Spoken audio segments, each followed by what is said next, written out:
안녕하세요. 감사한 씨앗입니다. 오늘은 상담 중에 어떤 어머님께서 어떻게 하면 영어 단어를 재미있게 놀이하듯이 배울 수 있을까요? 라는 질문을 주셔서 거기에 대한 답을 준비했어요. 우선 연관이 있는 단어들끼리 묶어서 공부해보세요. 이때는 장소, 행동의 순서, 그리고 물건의 배치를 머릿속으로 생각해보고 그것에 따라서 단어들을 익히면 효과적이에요. 우리가 가장 많이 생활하는 집을 예로 든다면 화장실이 있겠죠. 화장실의 배치를 보면 우선 들어가서 저희 집은 왼쪽에 변기가 있어요. 그래서 변기, 세면대 위에 수도꼭지, 그리고 그 옆에 비누 옆에 샤워부스, 그리고 샤워부스에는 샤워기도 있고, 그리고 그 옆에는 바디 샴푸, 린스 등등의 여러 가지가 있어요. 그리고 욕조가 있죠. 욕조에는 집에 따라서 장난감을 가지고 목욕을 하는 아이들도 있는데요. 장난감이 있다면 그 장난감들의 이름, 그리고 그 장난감들을 가지고 놀 때 어떤 동사를 쓰는지, 그리고 샤워부스에서 나오면 수건이 걸려 있어요. 그래서 샤워를 다 하고 수건으로 다 말리고, 그리고 문 밖으로 나오는 것까지. 이렇게 각각의 물건들의 배치를 사용하면 훨씬 더 머릿속에 빨리 그려지고 그 물건들에 대한 이름이나 이미지가 확실하기 때문에 지루하지 않고 오래 기억할 수 있어요. 그렇게 집안의 장소들을 화장실, 안방, 거실, 베란다, 다용도실, 현관 많은 부분들로 나눠서 거기에 있는 물건들의 이름을 얘기해 보시고 그 물건들을 사용할 때 어떤 행동을 하는지까지 익히게 된다면 동작을 나타내는 동사도 잘 활용할 수 있고 거기에 맞는 표현들도 자연스럽게 얘기할 수 있어요. 집안에 있는 물건이나 행동을 거의 다 알게 됐다면 이제 장소를 바꿔보세요. 학교가 될 수도 있고 독서실이 될 수도 있고 마트가 될 수도 있고요. 참, 놀이터도 빼놓을 수 없겠죠? 그리고 이번에는 아이가 좋아하는 그림책을 이용한 단어 게임인데요. 우선 아이가 좋아하는 그림책을 골라주시고 그 그림책을 복사해주세요. 물론 책을 작가나 출판사의 동의 없이 무단 복제하거나 배포하는 건 금지되어 있지만 집에서 우리 아이와 함께 쓸 개인적인 용도라면 괜찮지 않을까요?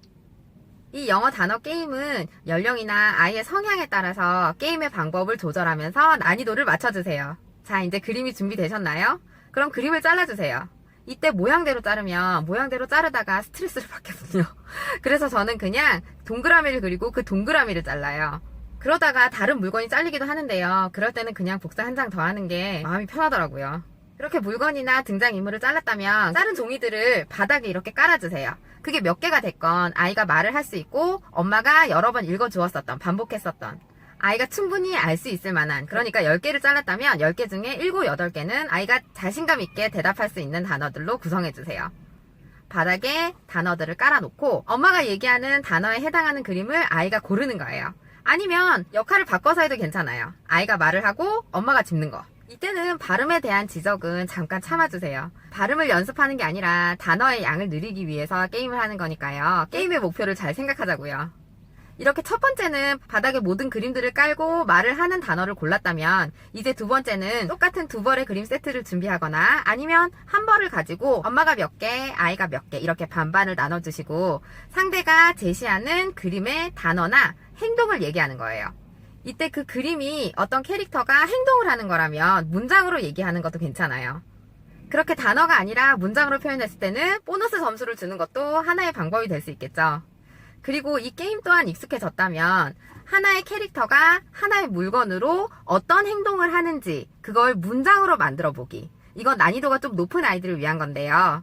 이때도 마찬가지로 아이가 만든 문장의 문법이나 발음에 대한 지적은 고이 접어두기로 해요. 이 게임의 목적은 자기가 아는 단어로 문장을 만들어 보는 것, 그렇게 표현해 보는 거거든요. 꾸준히 그림책을 읽고 CD를 들으면 바른 문장에 노출되는 경우가 훨씬 많기 때문에 자연스럽게 바른 문장을 말할 수 있어요. 이렇게 오린 그림으로 하는 게임은 전단지를 활용하는 것도 좋아요. 그러니까 캐릭터를 하나 정해놓고 그림책에 나오는 물건 하나, 마트 전단지에서 오린 물건 하나 이렇게 짝을 지어서 문장을 만들어 보면 아주 재미있어요. 아까도 말씀드렸던 것처럼 그림 단어 게임은 게임 방법을 조절해서 난이도를 맞춰주세요. 그리고 세 번째 방법은 재미있게 읽은 책의 한 페이지를 펴서 손가락으로 짚으며 물건들의 이름을 말해주세요. 그 물건들 중에서 가장 크게 그려져 있거나 중심이 되는 물건을 짚으면서 그 물건의 이름, 그 앞에 꾸며주는 말을 넣어서 2개나 3개의 단어로 묶어서 얘기를 하는 거예요. 예를 들어서 그 페이지 안에 테이블이 있어요. 테이블은 키가 작은 테이블이었다.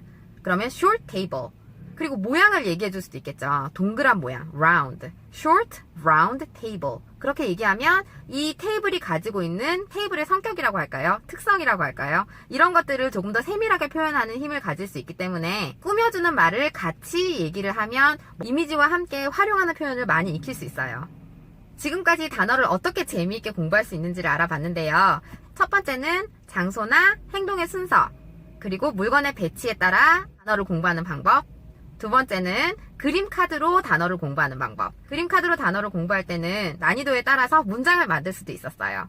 그리고 세 번째는 물건의 이름을 꾸며주는 말과 함께 외우기. 그렇게 꾸며주는 말을 잘 활용하면 물건이나 감정, 그리고 상황을 표현하는 힘이 더 길러져요. 아이와 함께 엄마도 즐겁게 단어 공부하세요. 구독과 좋아요 감사합니다. 감사의 씨앗이었습니다.